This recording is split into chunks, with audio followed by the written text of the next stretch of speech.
Magandang araw mga boxing fans at welcome back sa Boxing Bell TV. John Riel Casimero at Kenneth Lover lumapag na sa bansang Kyrgyzstan para sa nalalapit na laban ngayong buwan ng Oktubre. Si Kenneth Lover ay kasalukuyang Filipino undefeated OPBF champion sa edad na 22 anyos. Matapos duminahin ang Japanese superstar na si Keita Kurihara sa loob lamang ng unang round. Yes! Very beautiful. Makakalimutang laban po is yung dalawang magkasunod ko sa Japan kasi talagang hindi ko po akalain yun na ganun kabilis ko makukuha yung kumbaga yung championship po na yun, no? Kasi like Kurihara is talagang slugger po talaga siya, talagang dumudumi na siya ng mga Pinoy. Then hindi ko rin akalain na madudumi na ko siya ng round 1 na ganun. Yun po ang pinaka kumbaga gift sa akin na nangyari na yun. The team of Loverno. After lunch when they weighed him, he was like 126. So 8 pounds. Yeah, not too bad. I mean, here we go, first round. Kenneth Lover starting strong. Bad intentions from Lover. He knows Japanese opponents. Coming last fight niya sa Japan din, so he's really out to impress. Headbutt. Sa ilong pata. Again, a southpaw against an orthodox. Yeah, it can happen.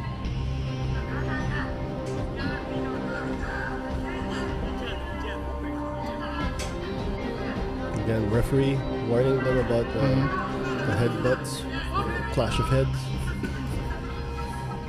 The thing is, yung sa height difference sila, medyo possible talaga mangyari yung mga headbutts yan, lalo na they're both, moving forward sabay. Kurihara with a good right there. Again, a lead right. You're very landing really good punches. Landed with a good left over there. Another one.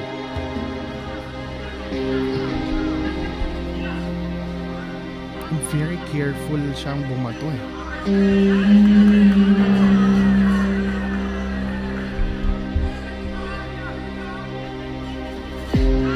So this is where Kurihara's veteran, being a veteran comes in. You can see him, he's stalking, but he's slowing down the fight. He's coming in very, very patient. In the case of Kenneth Lover naman, he's very relaxed, very patient, very confident dito sa laban, which is good. He's using his footwork. He's getting down. He's really throwing his punches. Oh wow! Yes, that's wow! Is it? Yes. First knockdown of the fight. First round pa lang. Could this be a preview of good things to come for Kenneth Lover?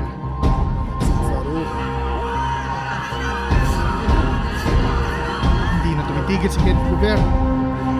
Oh! Bilang ulit. Very clean.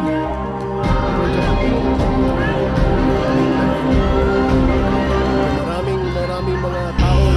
Oh! 30 seconds. That's it. Wow! Yes! Very beautiful fight for Kenneth Lover. Ang bilis. Very impressive. First round on your way, scheduled for 12. OPBF Bantamweight title on the line.